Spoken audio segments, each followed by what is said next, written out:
Bueno, vamos a continuar con la serie, mis hermanos, Vida y Milagros de Jesús, con el tema número 29, la muerte de Jesús.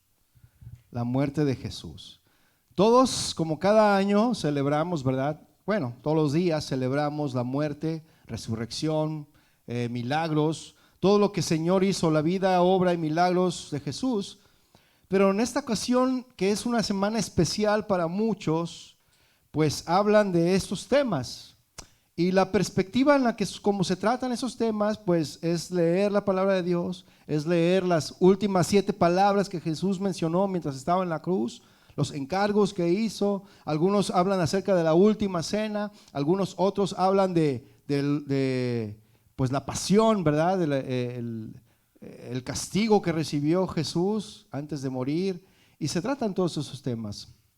Pero yo lo voy a ver desde una perspectiva bíblica, pero no tan centrada en el Evangelio, sino en toda la palabra, porque toda la palabra nos habla acerca del sacrificio que Jesús hizo en la cruz, mis hermanos. Desde el Génesis hasta el Apocalipsis, habla la palabra acerca de la muerte de Jesús. ¿Cuántos lo saben? Nuestro Señor Jesús, mis hermanos, fue crucificado en Judea entre los años 30 y 33, ¿verdad? Y la crucifixión del Señor Jesús se describe en los evangelios, en varios textos no cristianos, y en varios textos también no cristianos de esa época. Se describe la crucifixión del Señor Jesús en los evangelios y en los textos no cristianos de la época. La mayoría de los historiadores, mis hermanos, y especialistas en el Nuevo Testamento reconocen la crucifixión de Jesús como un hecho histórico, atestiguada por historiadores y otros autores no cristianos de los siglos I y II. Y según el Nuevo Testamento, mis hermanos, Jesús fue arrestado, juzgado por el Sanedrín de Jerusalén y sentenciado por el prefecto Poncio Pilatos a ser flagelado y finalmente crucificado. En conjunto, mis hermanos, estos acontecimientos son conocidos como la pasión de Cristo, ¿sí? Algunas fuentes no cristianas como Josefo o Tácito, que son historiadores judíos, también aportan una imagen histórica, aunque muy esquemática, de la muerte violenta de Jesús. El sufrimiento de Jesús, mis hermanos, y su muerte representan los aspectos centrales de la teología cristiana, centrales, incluyendo las doctrinas de la salvación y la expiación. Los cristianos hemos entendido teológicamente la muerte de Jesús, mis hermanos, en la cruz como una muerte en sacrificio expiatorio. Amén. El Evangelio de Juan, para que lo vaya abriendo, el Evangelio de Juan, en el capítulo 11, versos 43 al 53, usted después lo lee todo en su casa. Nosotros vamos a leer nada más algunos versículos. El Evangelio de Juan menciona que la resurrección de Lázaro, si usted lo ve ahí después en su casa, el Evangelio de Juan dice que la resurrección de Lázaro fue la causa de la sentencia del Sanedrín contra Jesús. Ahí fue donde decidieron ya de una vez darle crucifixión al Señor Jesús, ¿sí? Y dice Juan 11:49, usted después lo lee completo desde el 43 hasta el 53. Pero dice Juan 11:49, entonces Caifás, uno de ellos, sumo sacerdote, aquel año, les dijo: vosotros no sabéis nada, ni pensáis que nos conviene que un hombre muera por el pueblo, y no que toda la nación perezca. Versículo 51 dice, esto no lo dijo por sí mismo, sino que como era el sumo sacerdote aquel año, profetizó que Jesús había de morir por la nación. Y no solamente por la nación, sino también para congregar en uno a los hijos de Dios que estaban dispersos. Así que desde aquel día acordaron matarle. Qué tremendo, ¿no? Y si vemos aquí, mis hermanos, son 5 los puntos que tienen una base sólida en las narraciones de los 4 evangelios. 5 puntos sólidos El primer punto, se convocó una sesión del Sanedrín para considerar cómo tratar a Jesús. Ese es el primer punto. El segundo punto, mis hermanos, la noche de su detención, Jesús fue interrogado por el sumo sacerdote. El tercer punto, mis hermanos, se discutió la amenaza del templo que Jesús constituía. El cuarto punto, mis hermanos, el que instó a los otros, o sea, Jesús o él instó a los otros, el sumo sacerdote, perdón, instó a los otros para decidir la muerte de Jesús. Y era el sumo sacerdote, mis hermanos, al que Mateo y Juan mencionan o nombran como Caifás. Y el quinto punto importante en los 4 evangelios, que son muy fuertes, es que hubo el equivalente de una sentencia de muerte. Y vaya por favor ahí mismo en el evangelio de Juan, pero ahora en el capítulo 19, verso 5. Capítulo 19, verso 5.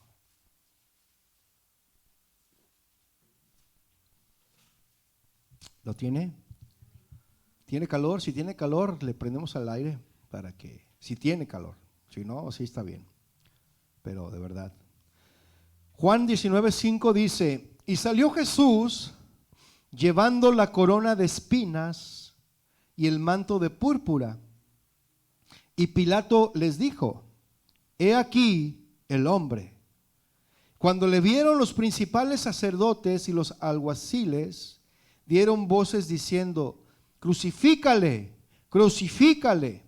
Pilato les dijo, tomadle vosotros y crucificadle, porque yo no hallo delito en él. Versículo 17, por favor, brínquese al 17. Dice, y él, hablando de Jesús, cargando su cruz, salió al lugar llamado de la calavera, y en hebreo Gólgota. Y allí le crucificaron, y con él a otros 2, uno a cada lado y Jesús en medio. Versículo 30, por favor. 30 del capítulo 19. Cuando Jesús hubo tomado el vinagre, dijo, consumado es. Y habiendo inclinado la cabeza, entregó el espíritu.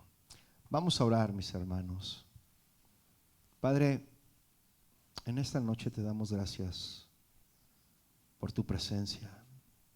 Queremos darte gracias, Señor, por la muerte en la cruz. Tu muerte, Señor, que trajo redención a cada uno de nosotros.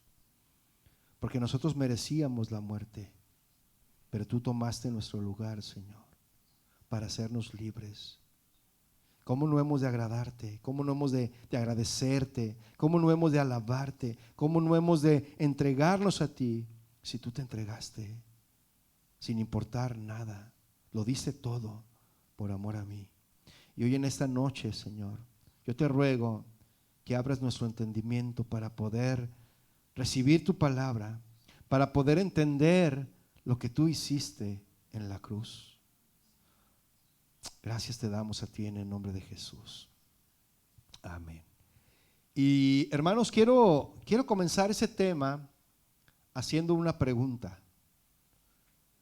¿Por qué tuvo que morir Jesús? ¿Por qué tuvo que morir Jesús? Esta respuesta a esta pregunta, la respuesta a esta pregunta, mis hermanos, la voy a dar más adelante.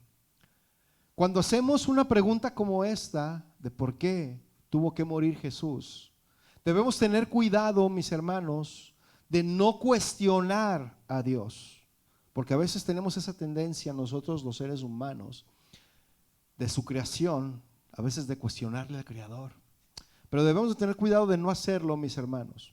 El preguntarnos por qué Dios no pudo encontrar otra forma. No sé si a usted le pasó. Yo cuando era niño, muy niño, si acaso que tendría yo creo que unos 6, 7 años, yo sí me preguntaba por qué Jesús tuvo que morir de esa manera, pero no lo entendía. Era alguien ignorante, un neófito. Es más, no era ni cristiano, mis hermanos, pero como es una tradición que se sigue fielmente cada año, sobre todo en las naciones latinas, cada Cada Semana Santa hasta se deja de trabajar y se celebran esos días, ¿sí o no? Entonces yo me preguntaba, porque yo me acuerdo que me iba con mi abuelita, que ya murió, me iba a un lugar en Michoacán donde hacían un Vía Crucis, y a mí me llamaba mucho la atención todo eso. Y yo me dolía ver cómo a Jesús lo maltrataban. Yo estaba niño, tenía unos 6 años, 7 años.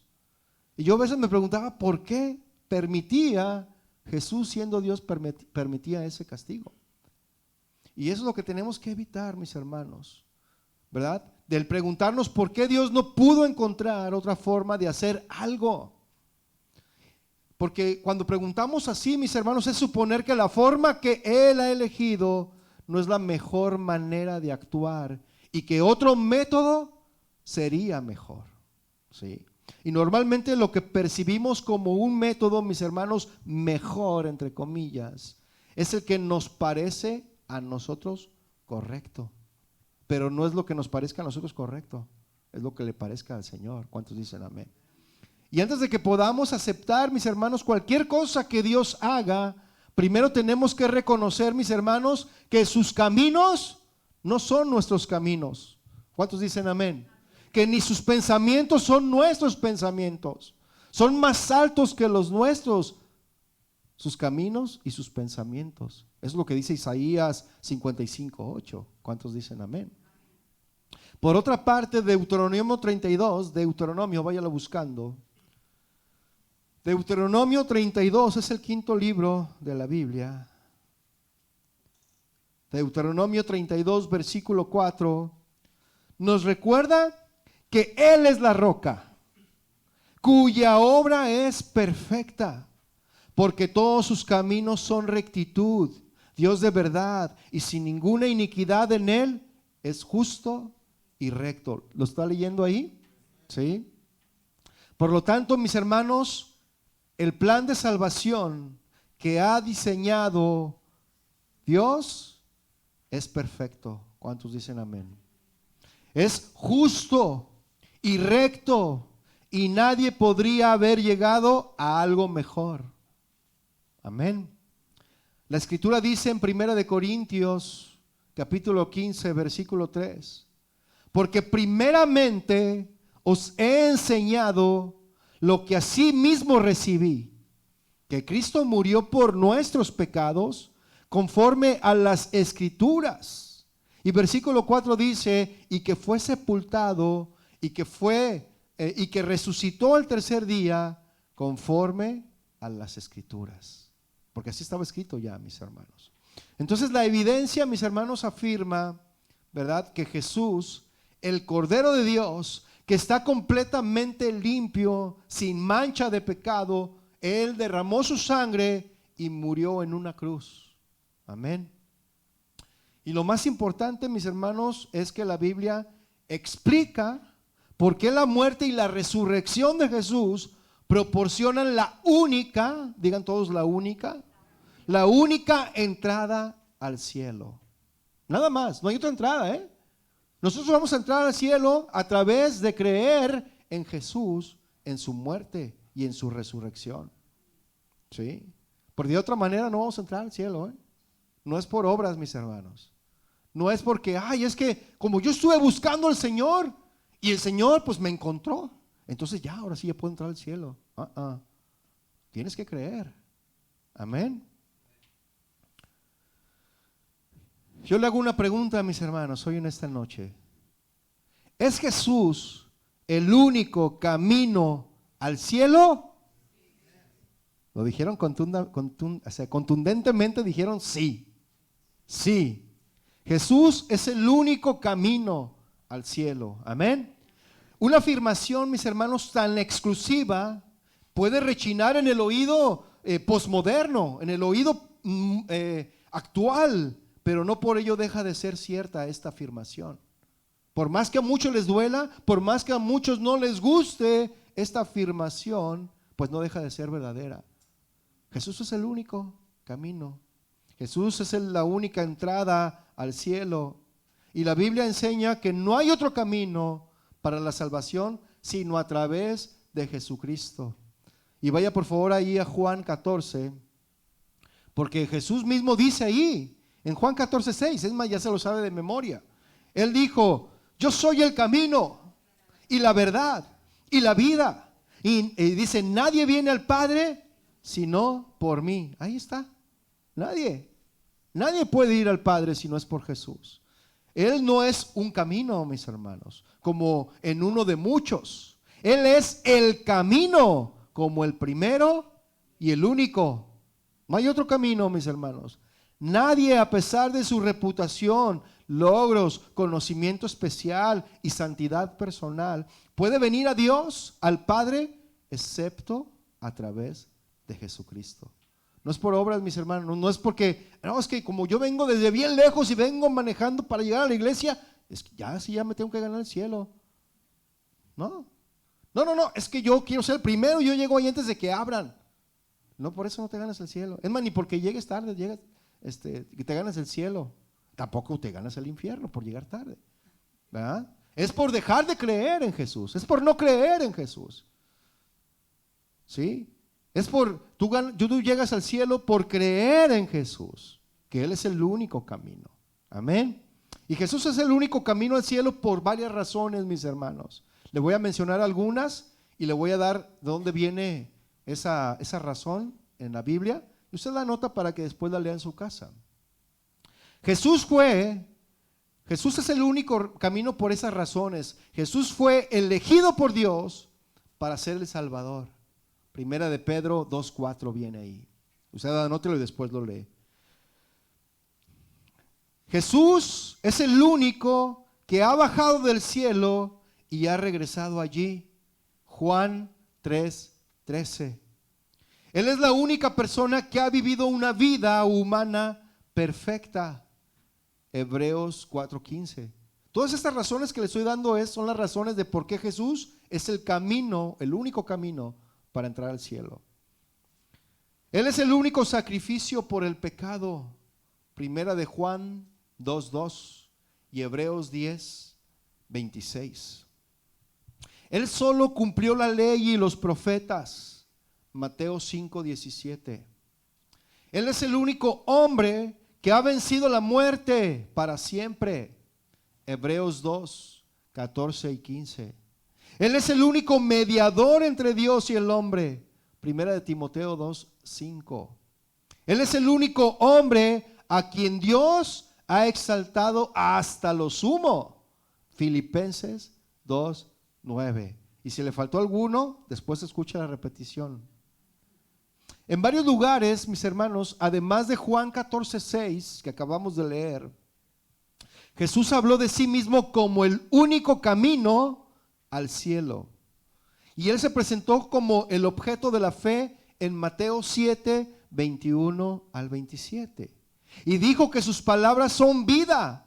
Eso usted lo encuentra en Juan 6:63. Él prometió que aquellos que creen en Él tendrán vida eterna. Eso usted lo encuentra en Juan 3:14 y 15. Él es la puerta de las ovejas. Juan 10:7. El pan de vida. Juan 6:35. Y la resurrección. Juan 11:25. Y nadie más, mis hermanos, nadie más puede reclamar estos títulos que le acabo de mencionar. Estos títulos le pertenecen solamente a Jesucristo. ¿Cuántos dicen amén? La predicación, mis hermanos, de los apóstoles se centró en la muerte y resurrección del Señor Jesús. Pedro, por ejemplo, hablando al Sanedrín, ahí en el libro de los Hechos, váyalo buscando en Hechos 4. Pedro, hablando al Sanedrín, allí en el libro de los Hechos, proclamó claramente a Jesús como el único camino al cielo. Hechos 4:12. ¿Lo tiene? Dice, y en ningún otro hay salvación, porque no hay otro nombre bajo el cielo dado a los hombres en que podamos ser salvos. ¿Ya vio? Pablo, eso es lo que dijo Pedro. Ahora vamos a ver qué es lo que dijo Pablo.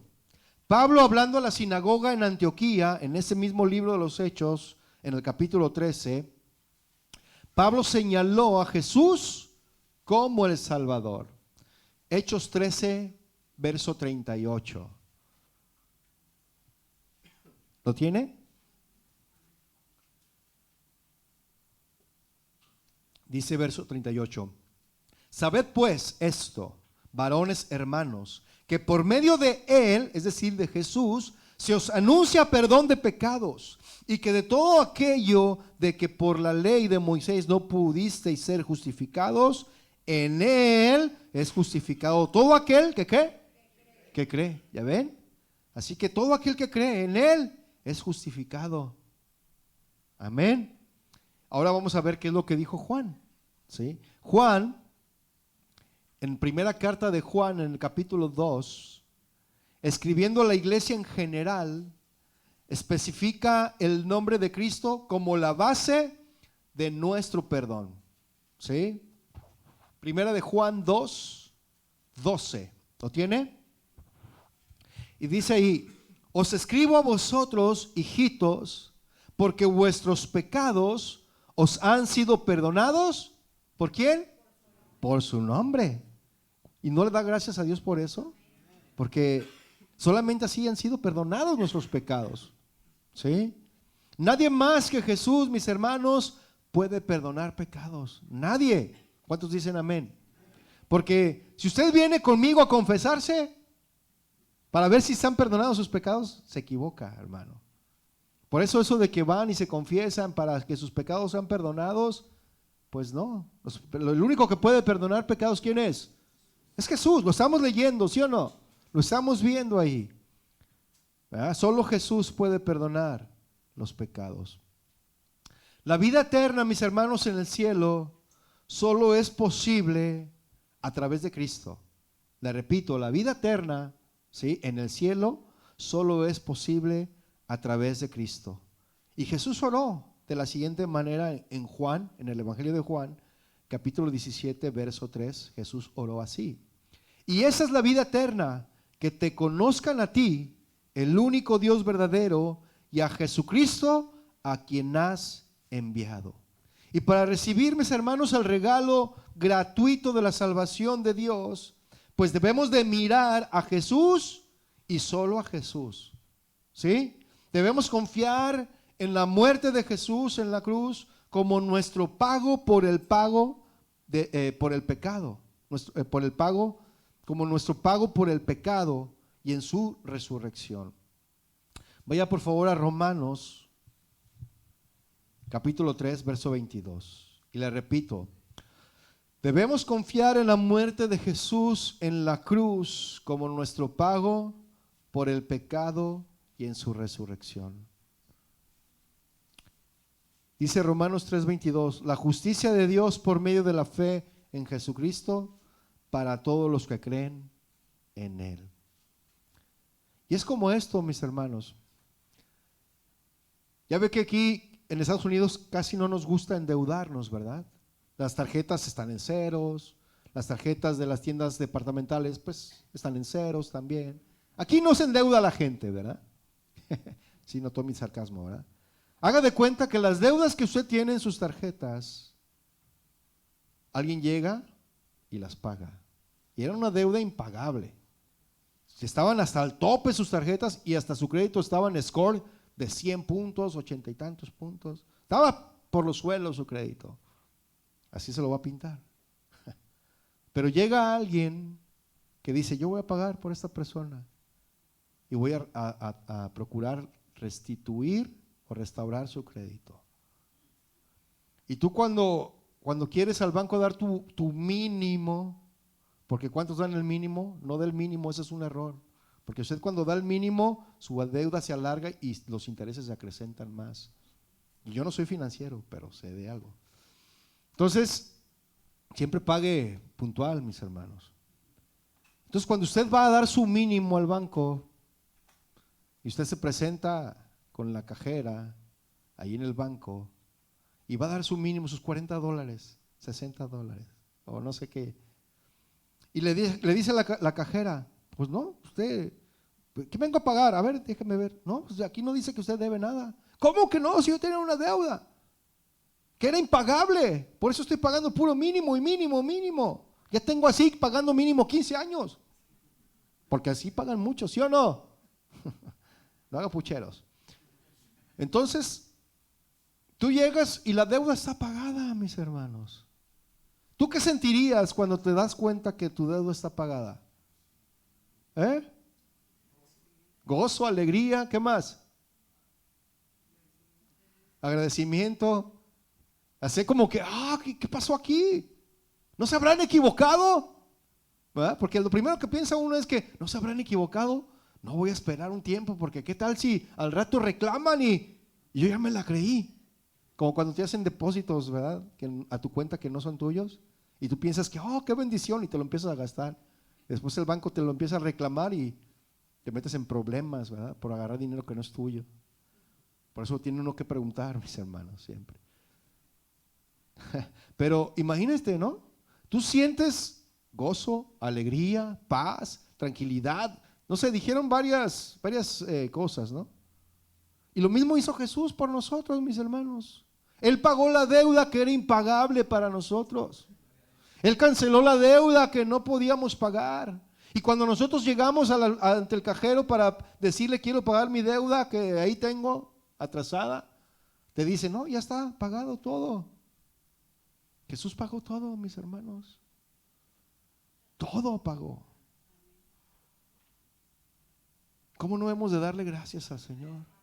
¿Cómo no hemos de entregarle a Él nuestra vida si Él lo entregó todo?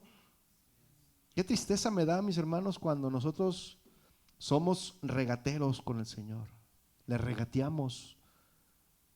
Cuando el Señor lo dio todo y nosotros no estamos dispuestos ni darle nuestro tiempo.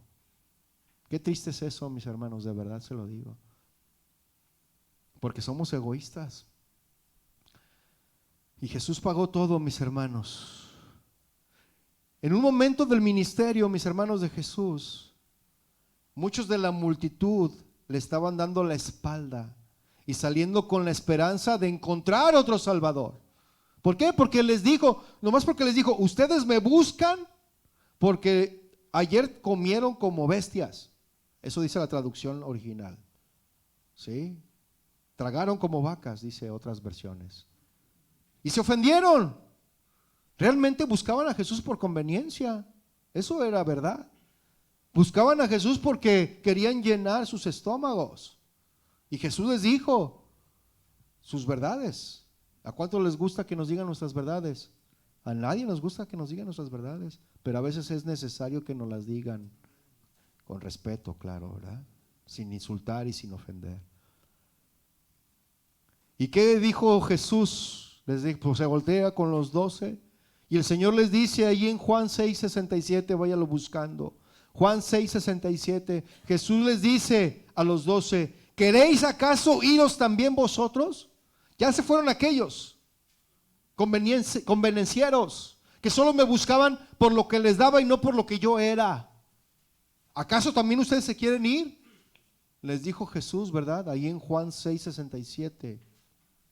Y la respuesta de Pedro, mis hermanos, es exactamente la respuesta correcta. ¿Sí? Juan 6:68 dice, Señor, dijo Pedro, ¿a quién iremos? Tú tienes palabras de vida eterna. Y nosotros hemos creído y conocemos que tú eres el Cristo, el Hijo del Dios viviente. Mire, hermano, que todos compartamos la fe de Pedro, ¿verdad? De que la vida eterna reside solo en Jesucristo. Y debemos nosotros de compartir esta fe de Pedro. Amén. Ahora, el castigo por el pecado, ¿cuál es? La muerte. ¿Todos están de acuerdo? ¿Alguien tiene una respuesta diferente? El castigo por el pecado, mis hermanos, es la muerte. Dios creó la tierra y al hombre perfecto. Sin embargo, cuando Adán y Eva desobedecieron, digan todos desobedecer. Cuando Adán y Eva desobedecieron los mandatos de Dios, mis hermanos, tuvo que castigarlos. Un juez que perdona a los infractores no es un juez justo, ¿verdad que no? De la misma manera, pasar por alto el pecado de la desobediencia haría injusto al Dios Santo. Amén. Es como hoy, mis hermanos, mire, no me voy a meter en política, pero todos vemos, ahorita está muy sonado el caso de Trump, ¿no?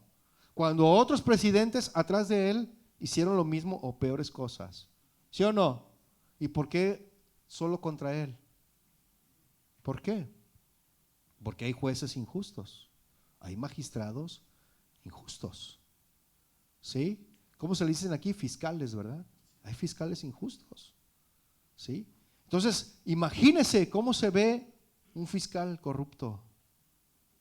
Se ve mal. Y todos nos damos cuenta que es ya una persecución política. Y bueno, ya estoy hablando de política, pero está ese ejemplo, ¿verdad? Se asemeja. Imagínense a Jesús dejando pasar por alto el pecado de desobediencia de Adán y Eva, de hacerse la vista gorda. Mire, hermano, el Señor, cuando usted comete un pecado de desobediencia, o cualquiera que éste sea, el Señor no se hace de la vista gorda. Pensamos que podemos engañar al hermano, podemos engañar al vecino, podemos engañar al pastor, pero ¿cuántos saben que a Dios no lo podemos engañar? Y que Él lo ve todo, ¿sí o no? Él lo ve todo, mis hermanos. Así que imagínense que el Señor se hiciera de la vista gorda de nuestro pecado. ¿Cómo estaríamos? Estaríamos peor que cuando nos encontró el Señor, ¿sí o no? Pero el Señor nos confronta con nuestro pecado como lo hizo con la mujer samaritana. ¿Sí o no? La confrontó con su pecado de tal manera que la mujer se quedó sorprendida. ¿Y qué dijo? Oh, este hombre sabe todo de mí. Y se fue y les contó a todos cuando le daba vergüenza contar de su vida. Y que le creyeron. Qué tremendo, ¿no? Cuando Dios creó a Adán y a Eva, mis hermanos, ellos eran perfectos en todos sentidos y vivían literalmente en un paraíso, en el jardín del Edén. ¿Sí? Mira, vaya a Génesis 2, versículo 15. Génesis 2, 15.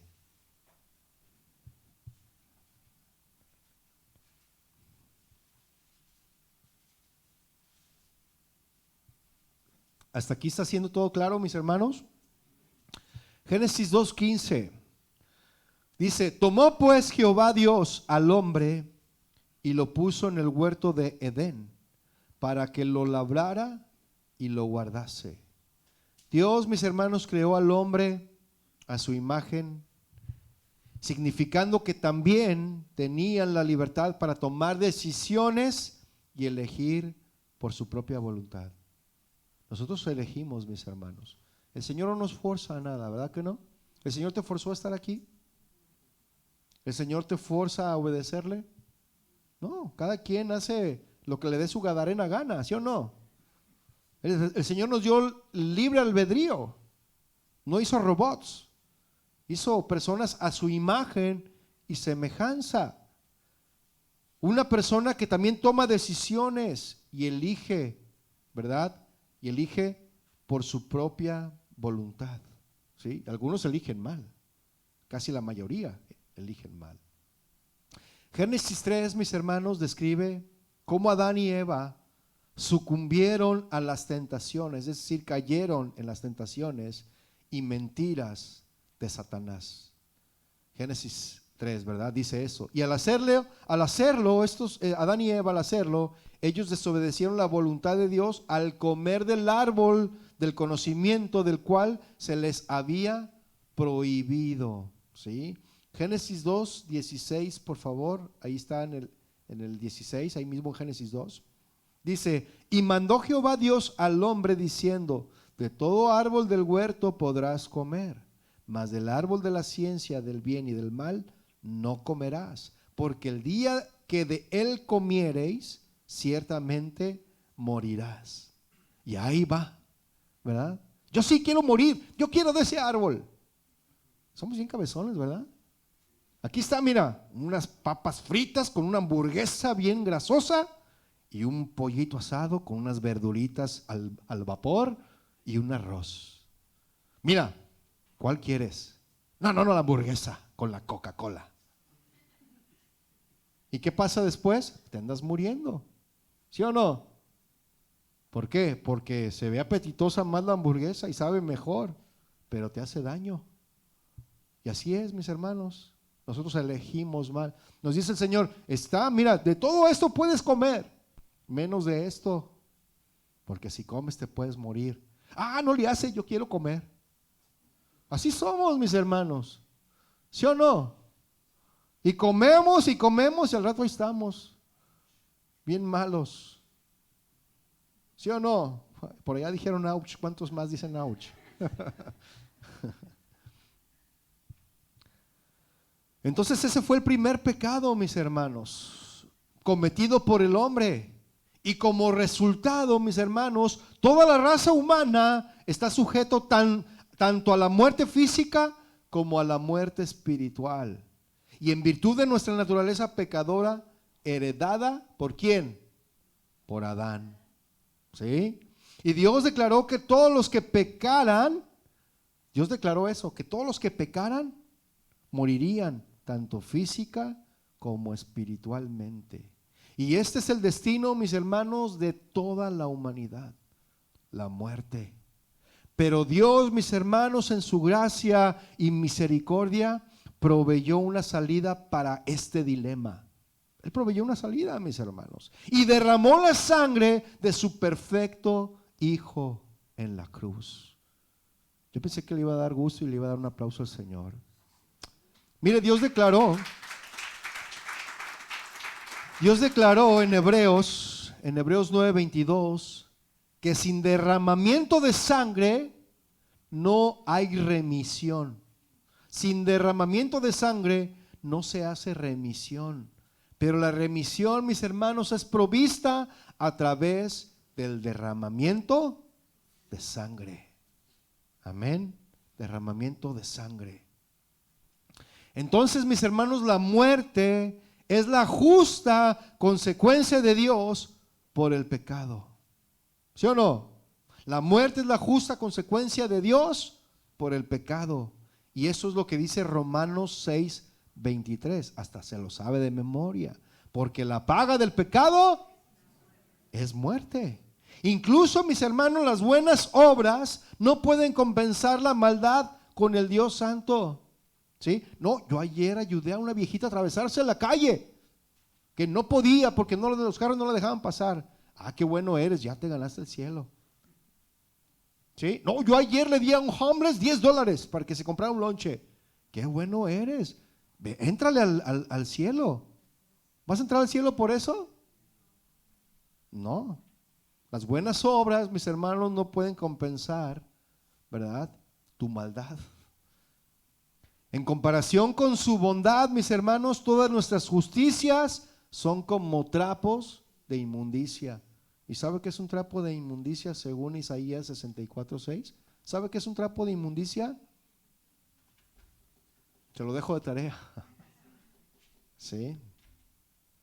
Desde el pecado de Adán, mis hermanos, cada ser humano ha sido culpable por desobedecer las leyes justas de Dios.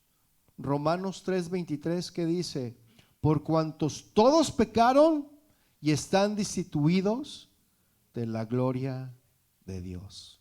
El pecado, mis hermanos, no es solamente acciones graves como el asesinato o la blasfemia.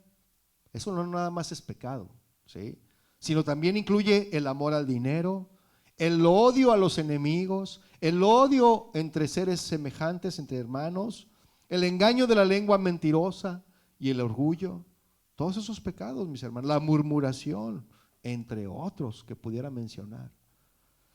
A causa del pecado, mis hermanos, todos merecemos la muerte, ¿sí o no? Todos merecemos la muerte, es decir, estamos separados eternamente del Dios allá en el infierno. ¿Sí o no? O levante la mano el que diga que lo contrario.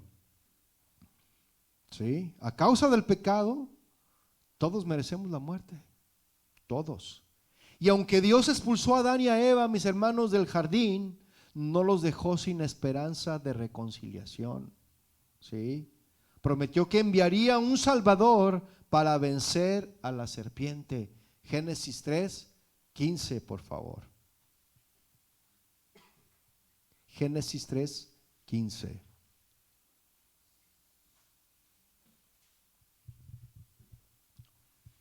¿Ya se aburrió? Génesis 3:15 dice: y pondré enemistad entre ti y la mujer, y entre tu simiente y la simiente suya. Esa te herirá en la cabeza y tú le herirás en el calcañar. Es Dios hablándole a la serpiente, ¿verdad? La promesa exigía, mis hermanos, una muerte inocente.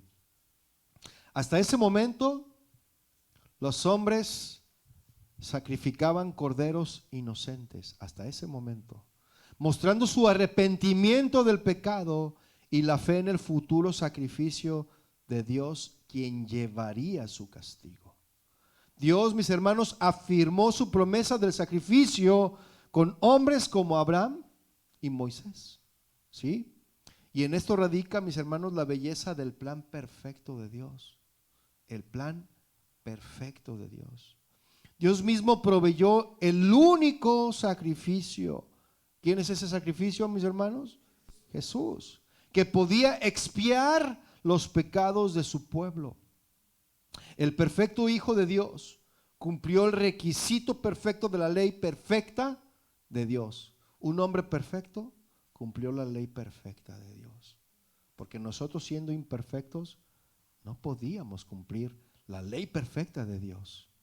Él vino no a abolir, ¿verdad?, la ley, sino a cumplir la ley.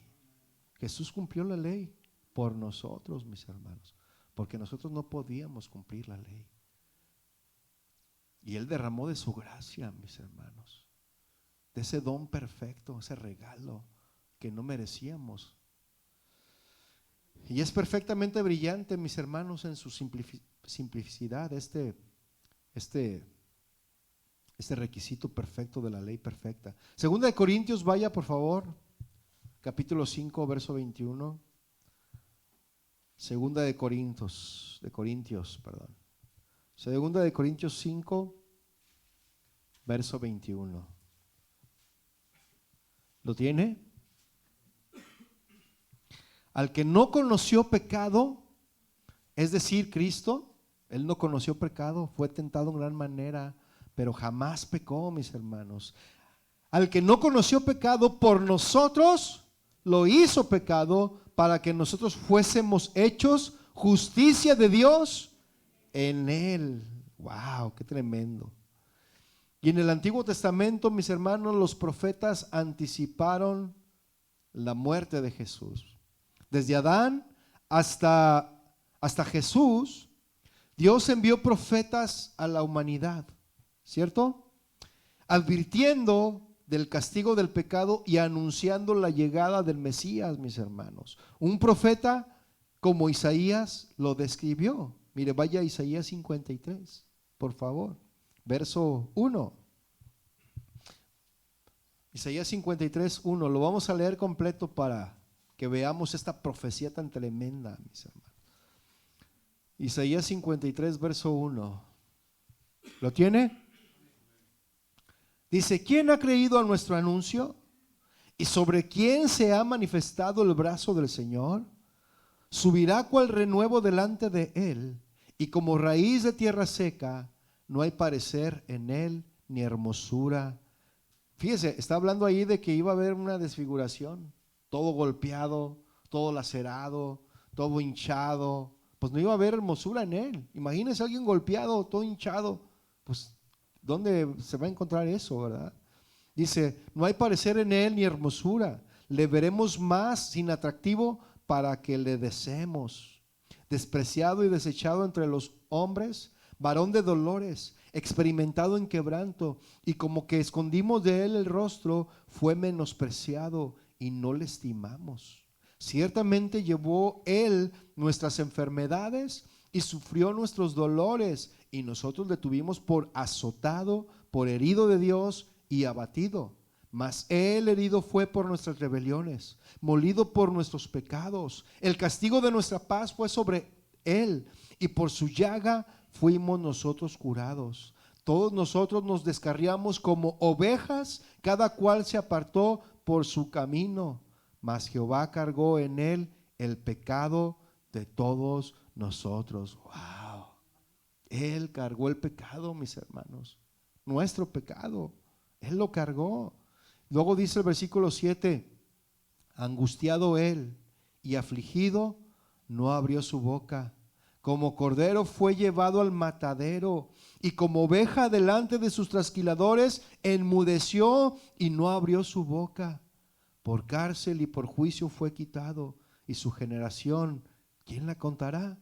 Porque fue cortado de la tierra de los vivientes. Claro, pues lo mataron en la cruz, ¿verdad? Y por la rebelión de mi pueblo fue herido. Y se dispuso con los impíos su sepultura, mas con los ricos fue en su muerte, aunque nunca hizo maldad, ni hubo engaño en su boca. Con todo eso, el Señor quiso quebrantarlo, sujetándole a padecimiento. Cuando haya puesto su vida en expiación por el pecado, verá linaje, vivirá por largos días, y la voluntad del Señor será en su mano prosperada. Verá el fruto de la aflicción de su alma y quedará satisfecho. Por su conocimiento justificará mi siervo justo a muchos y llevará las iniquidades de ellos. Por tanto, yo le daré parte con los grandes, y con los fuertes repartirá despojos, por cuanto derramó su vida hasta la muerte, y fue contado con los pecadores, habiendo él llevado el pecado de muchos y orado por los transgresores. Wow, qué maravilloso, ¿eh? Isaías, mis hermanos, comparó el sacrificio venidero con un cordero. Así lo comparó Isaías, sacrificado por los pecados de otros. Eso es lo que hacían los sacerdotes una vez al año. Las familias llevaban su cordero, que fue previamente escogido sin mancha, ¿verdad? Un cordero limpio, un cordero sin defecto, y era llevado ante el sacerdote, el cual pues lo sacrificaba y derramaba la sangre para expiación, para perdón de los pecados de esa familia que llevaba el cordero. Una vez al año, mis hermanos. Pero ahora ese cordero fue sacrificado una vez y para siempre. Qué maravilloso es eso, ¿no lo creen?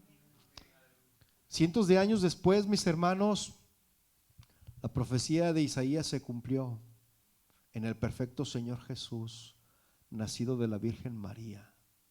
Cuando el profeta Juan el Bautista lo vio, él exclamó, ahí en Juan 1:29, él exclamó: he aquí el Cordero de Dios que quita el pecado del mundo. Y las multitudes, mis hermanos, se agolpaban a su alrededor para recibir sanidad y aprender. Y aunque los líderes religiosos lo despreciaban, la gente quería aprender de él. Las multitudes que antes gritaban: Hosana, bendito el que viene en el nombre del Señor, una semana más tarde gritaban: crucifícale. Qué tremendo, ¿no? Y así somos de volubles, mis hermanos. Los domingos estamos: oh sí, Señor, te alabo, te exalto, tú eres mi Dios. Y el lunes, por nuestro comportamiento, decimos todo lo contrario, que ya lo estamos viendo en la adoración. Y le decimos: crucifíquenlo. Los soldados, mis hermanos, lo golpearon, se burlaron y lo crucificaron. Tal como lo profetizó Isaías, mis hermanos, Jesús fue crucificado entre dos criminales, pero fue enterrado en la tumba de un hombre rico. ¿Lo recuerda? No obstante, no permaneció Jesús en la tumba, puesto que Dios aceptó el sacrificio de su cordero. Cumplió otra profecía con la resurrección de Jesús de entre los muertos. Y el Salmo 16:10 dice: porque no dejarás mi alma en el Seol. Y el Seol, mis hermanos, es el lugar de los muertos. Dice: porque no dejarás mi alma en el Seol, ni permitirás que tu santo vea corrupción. La pregunta, mis hermanos, que realizamos al principio del desarrollo del tema, la pregunta que realizamos al principio del desarrollo del tema, ¿cuál fue? ¿Por qué tuvo que morir Jesús? Antes de darle la respuesta, recuerde, el Dios Santo no puede dejar que el pecado quede sin castigo. ¿Sí? Llevar nuestros propios pecados, mis hermanos, sería sufrir el juicio de Dios en las llamas del infierno. ¿Y cuántos dan gloria a Dios, mis hermanos? Porque Él cumplió su promesa enviando y sacrificando el Cordero perfecto para llevar los pecados de aquellos que confían en Él. Por lo tanto, mis hermanos, la respuesta a la pregunta ¿por qué tuvo que morir Jesús? Es la siguiente. Jesús tuvo que morir porque Él es el único, digan todos único, Él es el único que puede pagar la pena por nuestros pecados. Él murió, mis hermanos, por nuestros pecados. Por eso es que Jesús tuvo que morir. Si tú te habías hecho esa pregunta, por eso murió Jesús. Porque Él es el único que puede pagar la pena de nuestros pecados. Amén. Ahora, ¿qué significa que Jesús murió por nuestros pecados? ¿Qué significa? En pocas palabras, mis hermanos, sin la muerte de Jesús en la cruz por nuestros pecados, ninguno tendría vida eterna. Se lo repito, sin la muerte de Jesús en la cruz por nuestros pecados, ninguno tendría vida eterna. Ni tú, ni tú, ni tú, ni tú, ni tú, ni yo.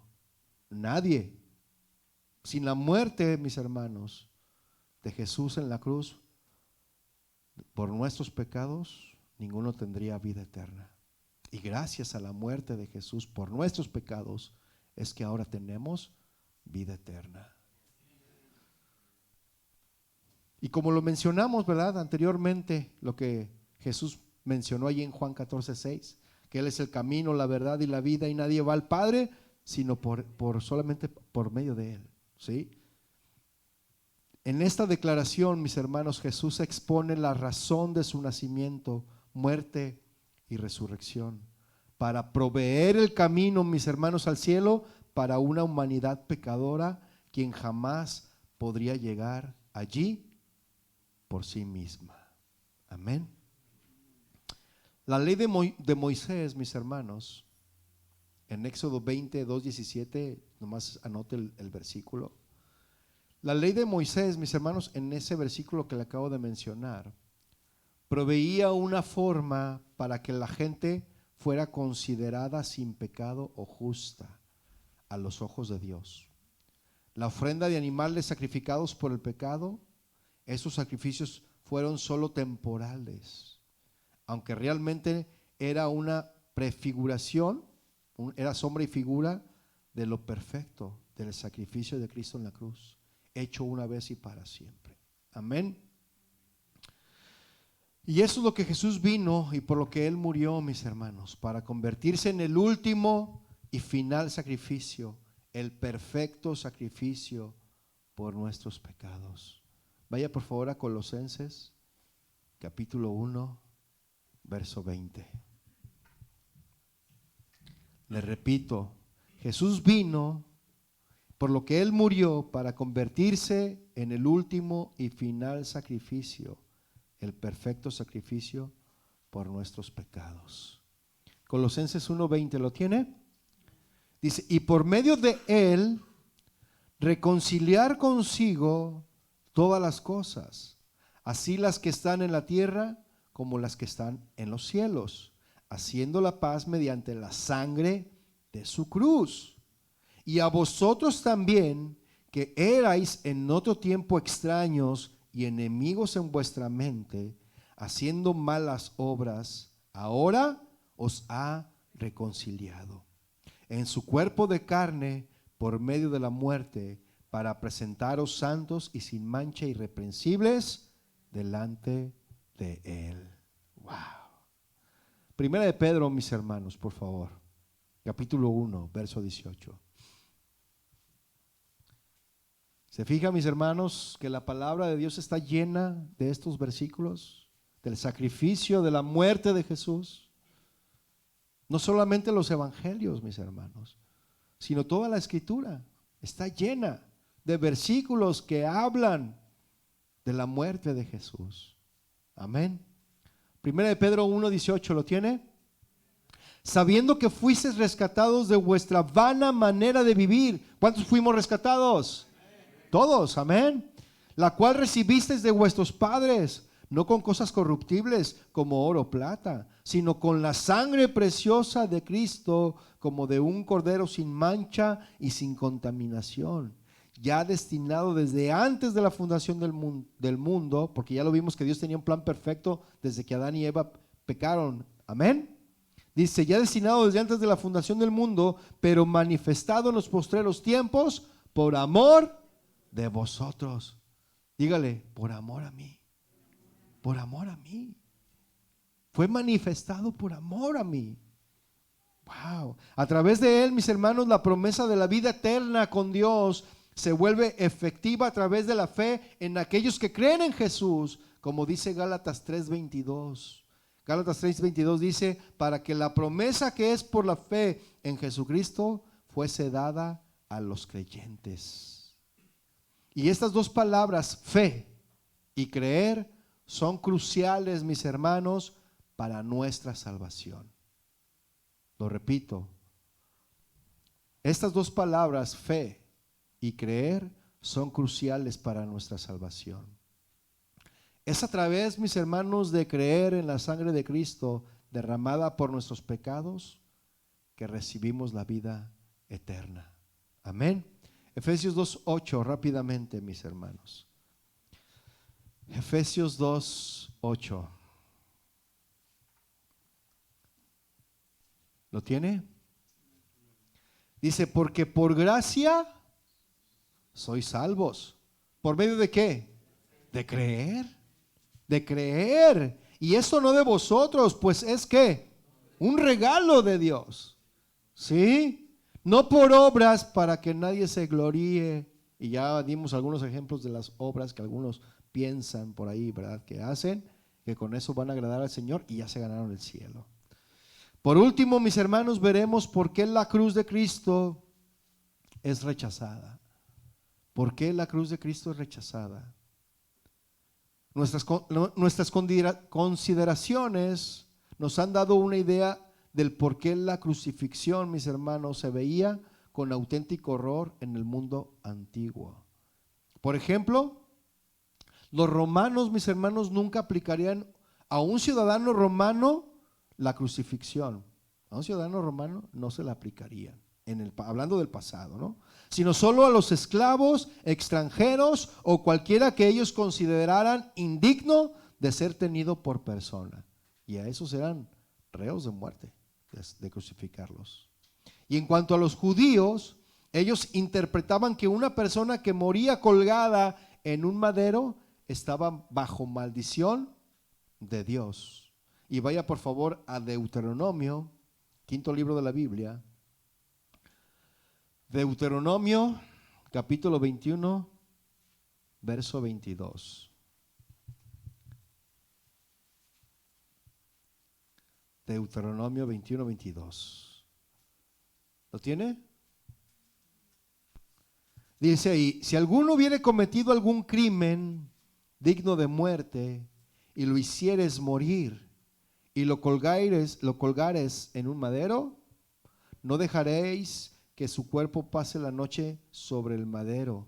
Sin falta lo enterrarás el mismo día, porque maldito por Dios es el colgado. Y no contaminarás tu tierra que Jehová tu Dios te da por heredad. Por esas razones, mis hermanos, cuando Pablo predicaba que el Mesías de Dios había muerto en una cruz, inmediatamente despertaban las actitudes más despectivas sobre este tema. Primera de Corintios capítulo 1, versículo 23. Primera de Corintios 1, 23. Vea lo que dice Pablo, ¿eh? Dice primera carta de Corintios 1, 23. Dice, nosotros predicamos a Cristo crucificado, para los judíos ciertamente tropezadero y para los gentiles locura. Y ciertamente sí, locura, porque la cruz era solamente para los maleantes, para las personas que merecían ese castigo ante los gentiles. Y para los judíos era alguien que era maldito, porque así lo leímos en la Escritura. Alguien que era colgado en un madero se consideraba maldito. Por eso dice que para los judíos ciertamente tropezadero y para los gentiles locura. Y con esas declaraciones, mis hermanos, surgen las siguientes preguntas. ¿Cómo podría una persona en su sano juicio adorar a un hombre que había sido condenado como criminal y sometido a la forma más humillante de ejecución? ¿Cómo podía el Mesías haber muerto sometido a la maldición de Dios? Y el rechazo, mis hermanos, que la cruz despertaba en el mundo antiguo sigue siendo el mismo en nuestros días. ¿Sí o no? Y hoy más que nunca, mis hermanos, muchos grupos aseguran que el mensaje de la cruz es un mensaje de odio. ¿Sí o no?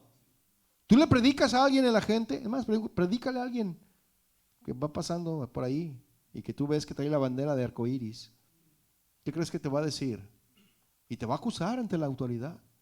Que lo quieres convencer y estás atacando a su, ¿cómo se dice? A su decisión. ¿Verdad? Y va a decir que estás hablando de un mensaje de odio y de discriminación. ¿Sí o no? Mire, consideremos brevemente algunas de las razones por qué la cruz de Cristo es rechazada. Yo le voy a dar algunas razones, serían unas 3 razones. La cruz de Cristo es rechazada, mis hermanos, porque revela la gravedad de nuestros pecados. ¿Sí? Si Cristo murió en la cruz para pagar la culpa que nosotros merecíamos, y si Dios mismo no encontró ningún otro modo de perdonar con justicia al pecador, salvo ofreciendo a su propio Hijo como ofrenda por el pecado, entonces, mis hermanos, nosotros tenemos que admitir que nuestros pecados eran extremadamente horribles y nuestra condición ante Dios era muy grave. ¿Sí o no? Y evidentemente, mis hermanos, ningún hombre quiere verse de esta manera. Ningún hombre. Y normalmente intentamos crear una imagen de nosotros mismos mucho más positiva. No, es que yo soy bueno.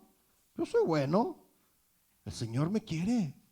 Porque no, yo no peco. No fumo. No tomo. ¿No? Pero ¿qué tal piensas? ¿O qué tal mientes? ¿O qué tal difamas? Evidentemente, entonces ningún hombre quiere verse así, de esa manera. Nos engañamos a nosotros mismos, mis hermanos, pensando que somos buenos, pero la realidad es que somos pecadores, ¿sí o no? Y merecíamos la muerte, pero en cambio Jesús tomó nuestro lugar para morir por nuestros pecados. Y esta es una de las razones, mis hermanos, por las que el hombre rechaza la cruz, ya que nos hace sentir vergüenza por lo que somos, ¿sí o no? Nos obliga a humillarnos y a confesar que hemos pecado y que no merecemos otra cosa que el juicio. Nuestro orgullo, mis hermanos, se revela con fuerza contra esto. Otra razón, mis hermanos, por lo que la cruz es rechazada, es porque hiere nuestro orgullo. La cruz, mis hermanos, nos revela que la salvación provista por Cristo tiene que ser recibida como un regalo gratuito, sin que nosotros podamos pagarla o hacer algo para ganarla. ¿Sí? Las últimas palabras de Cristo fueron: consumado es. Con eso declaró que ya no había nada más que se pudiera agregar. Amén. Esa es otra de las razones por las que las personas rechazan la cruz, mis hermanos, ¿sí? Y hoy en día, mis hermanos, no hay nada que excluya a la gente del reino de Dios más que el orgullo. Tercera razón por la que la cruz de Cristo es rechazada: excluye cualquier otro medio de salvación. En el mundo antiguo, mis hermanos, donde el evangelio se predicó por primera vez, había muchas religiones politeístas. Y muchos de los que escuchaban hablar de Jesucristo se mostraron dispuestos a aceptarlo como una divinidad más, a quien adorar entre sus otras muchas dioses, ¿sí? Pero el problema surgió, mis hermanos, cuando los apóstoles y misioneros insistían en sostener la seguridad y el carácter único de Jesucristo y su obra en la cruz, ¿sí? En este ambiente, mis hermanos, de exclusividad del evangelio de Jesucristo, sigue despertando un fuerte rechazo. Y no solo por el hecho de que se predique que el Dios cristiano es el único verdadero, sino también porque se afirma que la obra realizada por su Hijo en la cruz es el único medio de salvación para toda la humanidad. ¿Cuántos dicen amén?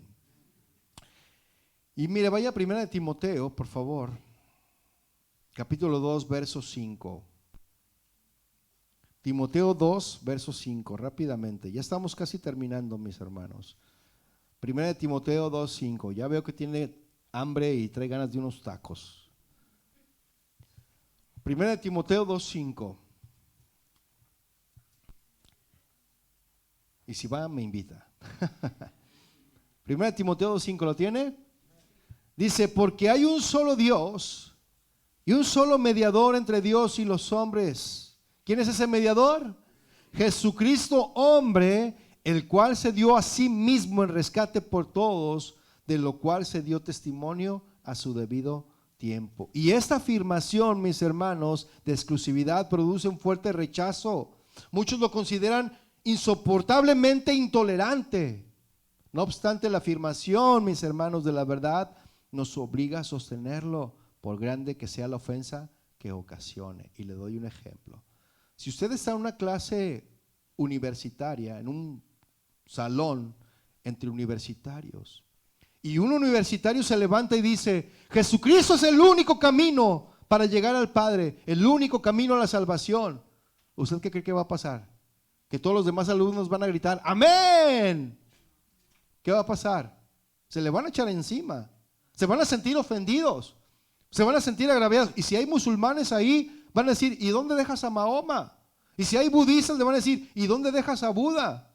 ¿Y sabe qué? Desde ahí comienza el rechazo, mis hermanos, de la verdad. Eso es lo que provoca Jesucristo, ¿sí? El mensaje de la cruz, mis hermanos, incomoda y ha incomodado por todas las generaciones. Ya para concluir, mis hermanos, los cristianos no nos avergonzamos de representar a Cristo crucificado. ¿Verdad que no, mis hermanos? No nos avergonzamos de eso, porque la cruz, mis hermanos, es el símbolo de nuestra redención, de nuestra salvación. ¿Cuántos dicen amén? Y Pablo mismo lo expresó rotundamente en Gálatas 6:14. Dijo, lejos esté de mí gloriarme, sino en la cruz de nuestro Señor Jesucristo. Nosotros sabemos, mis hermanos, que Jesús no merecía la maldición de Dios, sino que era nuestra propia maldición la que Él estaba llevando sobre la cruz. ¿Cuántos dicen amén? Gálatas 3:13 dice, Cristo nos redimió de la maldición de la ley, hecho por nosotros maldición, porque está escrito, maldito todo el que es colgado en un madero. Y es por esta razón, mis hermanos, que el recuerdo del amor de Dios expresado en la cruz nos constriñe para vivir diariamente para Cristo. Ese símbolo, mis hermanos, es el símbolo que nos recuerda de dónde nos sacó Cristo. ¿Sí? Segunda de Corintios 5:14 dice, porque el amor de Cristo nos constriñe, pensando esto, que si uno murió por todos, luego todos murieron y por todos murió, para que los que viven ya no vivan para sí, sino para aquel que murió y resucitó por ellos. Amén.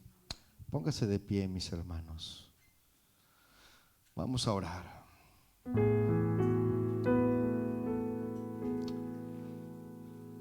Mi Señor, gracias. Gracias, Señor, porque sabemos que tu muerte, Señor, representa mi rescate. Tu muerte en la cruz representa la vida eterna que tú nos das. Tu muerte, Señor, me recuerda que yo debería de estar en tu lugar, que ese lugar que tú tomaste en esa cruz, yo debí de haberlo tomado, Señor. Yo debí de haber estado crucificado ahí, Señor, porque esa era la paga justa de mis pecados, porque tu palabra dice que la paga de mi pecado era la muerte. Pero tú tomaste, Señor, mis pecados y tomaste mi lugar y ascendiste a esa cruz, Señor. Y tú, Señor, como dice tu palabra en Filipenses dice tu palabra, Señor, que no estimaste el ser igual a Dios como cosa que aferrarse, porque tú tomaste forma de siervo, te despojaste de ti mismo, hecho semejante a los hombres, y estando en la condición de hombre, te humillaste a ti mismo, haciéndote obediente hasta la muerte y muerte de cruz, por lo cual Dios también te exaltó hasta lo sumo y te dio un nombre que es sobre todo nombre, para que en tu nombre se doble toda rodilla de los que están en los cielos, en la tierra y debajo de la tierra, y toda lengua confiese que tú eres el Señor, para gloria de Dios Padre. Gracias, Señor, te damos porque tú moriste en mi lugar. Gracias, Señor, te damos por morir en esa cruz y derramar tu sangre para limpiar nuestros pecados. Y ahora, Señor, yo quiero, Señor, darte mi vida a ti, así como tú entregaste tu vida en esa cruz, sin importar nada, sin escatimar nada. Yo quiero entregarte a ti mi vida, Señor. Y Padre, si hemos escatimado, si hemos regateado contigo, te rogamos que nos perdones. Somos malagradecidos, somos ingratos. A veces no tomamos en consideración lo que tú hiciste por nosotros, y a veces lo hacemos a un lado para llevar a cabo nuestros propios intereses. Perdónanos, Señor, porque tú nos rescataste, y antes éramos esclavos del pecado, pero ahora somos esclavos por amor, esclavos de ti, Señor. Gracias, mi Señor, por pagar justamente por mí. Tu muerte, Señor, tu sangre es valiosa.